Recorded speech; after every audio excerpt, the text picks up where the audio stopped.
Olá, meu nome é Petra Maria Bartmeier e hoje no nosso módulo de grandezas proporcionais vamos falar sobre grandezas diretamente e inversamente proporcionais.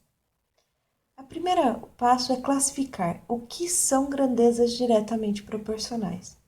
Elas são diretamente proporcionais quando o aumento de uma grandeza gera o aumento da outra. Ou seja, a gente sempre precisa de pelo menos duas grandezas para classificar elas em diretamente ou inversamente proporcionais. Porque se ela é direta ou inversamente proporcional, ela é direta ou inversamente proporcional a alguma outra coisa. Então, vamos começar com essa questão de 2015, questão 47 da prova cinza. Ela diz assim: durante a aula, um professor apresentou uma pesquisa nacional que mostrava que o consumo de sódio pelos adolescentes brasileiros é superior ao determinado pela Organização Mundial da Saúde. O professor, então, destacou que esse hábito deve ser evitado. A doença associada a esse hábito é.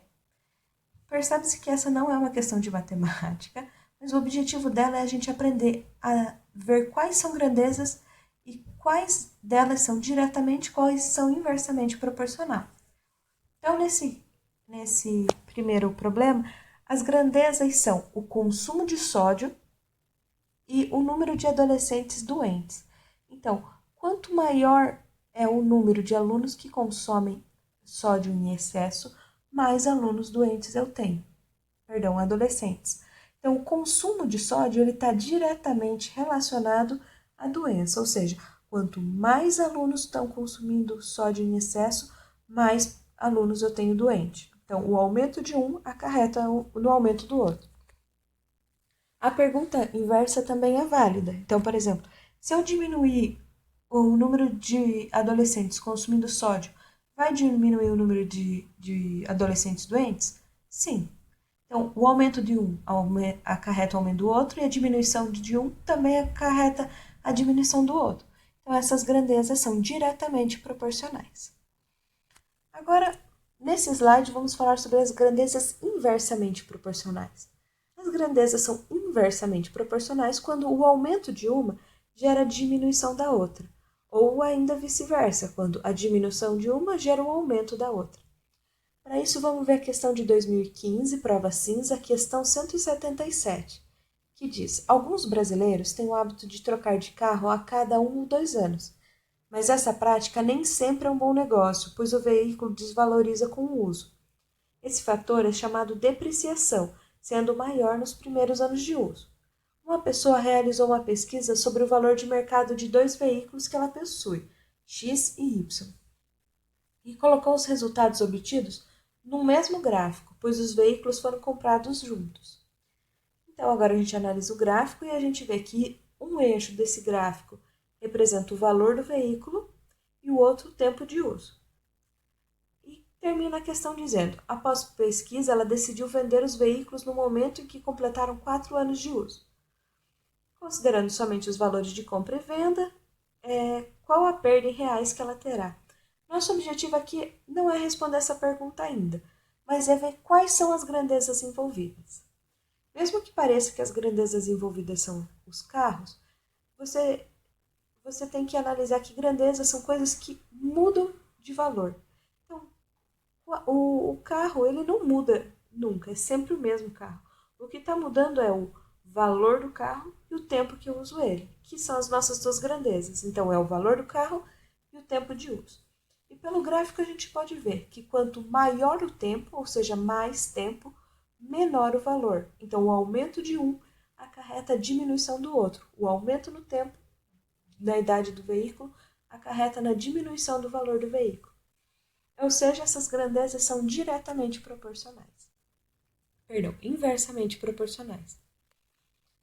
Nesse nosso próximo exemplo, é uma questão do 2015, da prova do Enem, prova cinza, questão 142. E ela fala assim: a taxa de fecundidade é um indicador que expressa a condição reprodutiva média das mulheres de uma região e é importante para a análise da dinâmica demográfica dessa região. A tabela apresenta os dados obtidos pelo censo de 2000 e 2010, feitos pelo IBGE, com relação à taxa de fecundidade no Brasil. Então, ele diz que no ano de 2000 a taxa era de 2,38, em 2010 era 1,9. Então, nesse caso aqui, está fácil achar quem são as grandezas, porque elas já estão expressas na tabela, que são o ano e a taxa de fecundidade. Então, conforme o tempo aumenta, os anos passam, a taxa de fecundidade está diminuindo.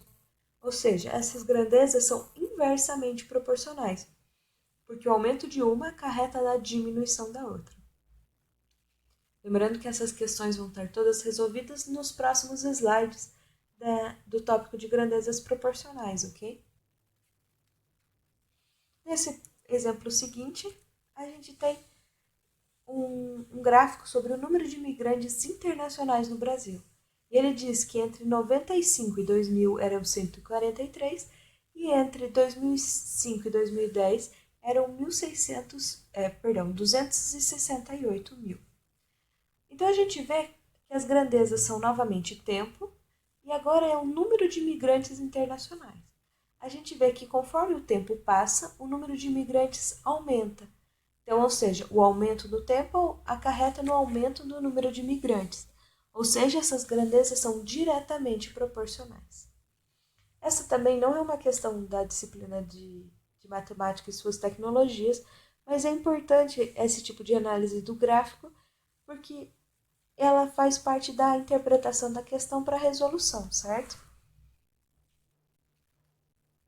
E nesse último exemplo que a gente vai fornecer, da prova cinza de 2015, questão 150, essa sim, uma questão de matemática, diz assim: o prefeito de uma cidade deseja promover uma festa popular no parque municipal para comemorar o aniversário da fundação do município.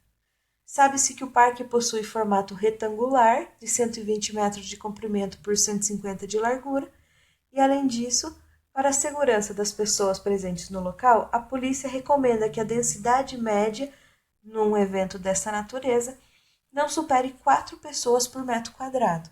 Segundo as recomendações de segurança estabelecida, qual o número máximo de pessoas que poderão estar presentes nessa festa? Nesse caso, parece um pouquinho mascarado quais são as grandezas, mas a gente pode, fazendo uma leitura mais crítica, que o ponto da pergunta é: qual é o número máximo de pessoas que podem estar nessa festa? Então, uma delas a gente já sabe que é o número de pessoas, uma grandeza. E a outra pergunta é: quem limita esse tamanho, esse número de pessoas que podem ir? Relendo a questão, pensando nessa pergunta, que é o que limita o número de pessoas, a gente pode ler a frase onde diz: além disso, para a segurança das pessoas presentes no local, a polícia recomenda que a densidade média num evento dessa natureza não supere 4 pessoas por metro quadrado. Ou seja, a restrição está na densidade. Então, a primeira grandeza é densidade e a segunda é número de pessoas. Qual que é a relação de densidade? Densidade é pessoas por metro quadrado. Então, vamos ver se elas são direta ou inversamente proporcionais. Quanto mais metros quadrados, mais pessoas eu tenho. Então, essa é uma grandeza diretamente proporcional. Fazendo a pergunta inversa: quanto menos pessoas eu tenho, menos metros quadrados eu preciso. Então, continua sendo diretamente proporcional. Seria inversamente proporcional se o quê? Se o aumento de um acarretasse na diminuição do outro. Pessoal, essa é a primeira aula sobre grandezas diretamente e inversamente proporcional, e a resolução desses exercícios estarão nas aulas seguintes. Muito obrigada!